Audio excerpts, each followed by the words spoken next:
С некоторых пор в нашем районе стало неспокойно. Кто-то выбросил взрослого бультерьера. Верится с трудом, что пес сам потерялся или по собственной воле ушел из дома. Надо ли говорить, что эта грозная и бойцовская порода способна одним своим видом навести панику на оппонента, поэтому люди и опасались его больше, чем он этого заслуживал. В поисках пищи пес стал шарить по мусорным бакам, заглядывая на прохожих, надеясь, что кто-то из них сжалится и даст ему хоть немного еды. Однако люди, увидев Тайсона, так местные прозвали пса за его атлетическое телосложение, старались просто побыстрее уйти. Всех удивила наша баба Даша, небольшая сухонькая старушка, которая сама весила едва ли меньше сурового пса. Она по какой-то причине абсолютно не боялась могучего Тайсона и была чуть ли не единственной, кто подкармливал попавшее в беду животное. «Баба Даша, ну чего ты творишь такое?» — ругался на нее сосед, сидя в своем автомобиле и поглядывая через слегка опущенное боковое стекло,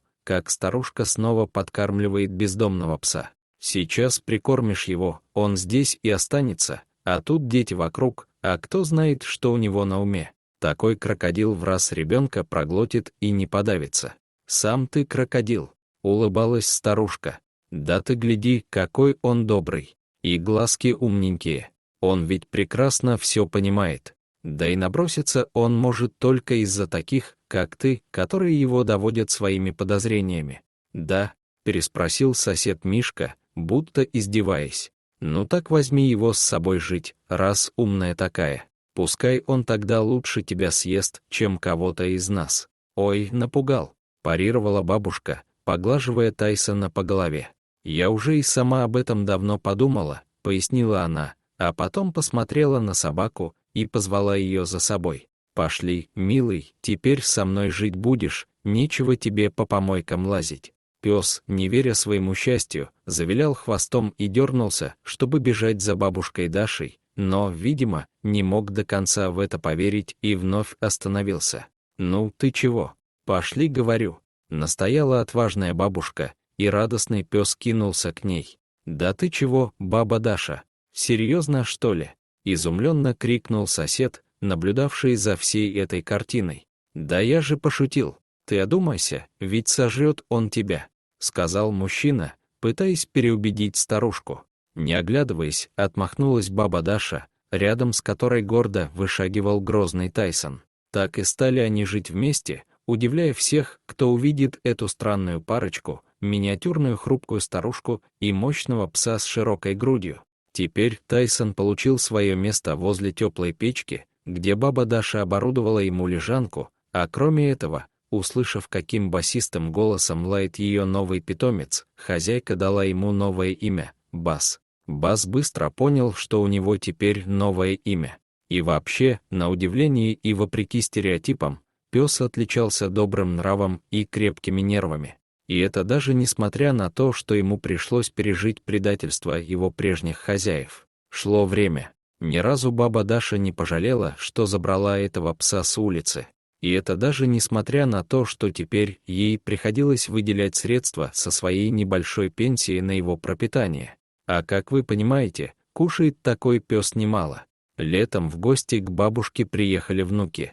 Увидев грозного пса, сын бабы Даши тоже поначалу насторожился, можно ли оставлять детей в одном доме с бойцовской собакой. Однако, глядя, как его дети возятся с Басом, буквально катаясь на нем верхом, а тот всем своим видом демонстрирует, что ему это только в радость, мужчина успокоился и уехал обратно в город, где его ждали повседневные заботы. Зато мальчишки, внуки бабы Даши, отрывались теперь по полной, вырвавшись из тесной городской квартиры и оказавшись на деревенских просторах. Целыми днями они находили себе забаву, играя во дворе, лазая по чердакам и крышам, в общем, получив нормальное здоровое детство вместо городских лабиринтов, где каждый шаг должен быть под контролем. Бас был верным соратником в любой детской забаве. В общем, стали они лучшими приятелями. Однако в тот роковой день, когда мальчишки отпросились у бабушки погулять возле речки, Баса с ними не было. Баба Даша решила не рисковать и прицепила собаку на тонкую цепь, которая осталась у нее от прежнего дворового пса. Все-таки дом есть дом, а кто знает, как Бас поведет себя в незнакомом для него месте. Пускай лучше мальчишки одни погуляют, а там видно будет, решила она. Антон с Андреем шли по берегу реки, кидая в нее камушки. Так хотелось зайти в прохладную воду, но они дали бабушке слово. А значит, надо его держать, ведь они же мужчины. И пускай Антону всего 12, а Андрею только 8, они уже понимали ценность мужского слова. «Антон, гляди, какой камушек красивый», указывая через прозрачную воду на пестрый камень, лежащий на дне реки, сказал Андрей. «А давай его с собой возьмем», — предложил он. «И как же ты его возьмешь?» — спросил брат. «Это же ведь в воду зайти нужно, чтобы его достать. А ты слово дал». «Да я только одной ногой наступлю и достану», — пообещал хитрый братишка. «Это ведь считаться не будет». Антон пожал плечами. Андрей понял молчаливое согласие своего брата и, закатав штанину, на одной ноге наступил в воду. Но он все никак не мог дотянуться до камня, ведь вторая нога оставалась на берегу.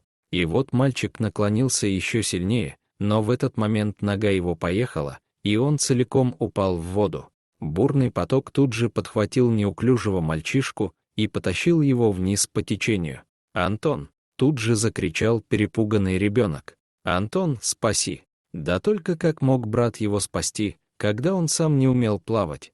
Да и разве хватило бы ему сил справиться с сильным течением? Антон бежал вдоль берега и кричал, чтобы кто-нибудь взрослый поскорее пришел на помощь.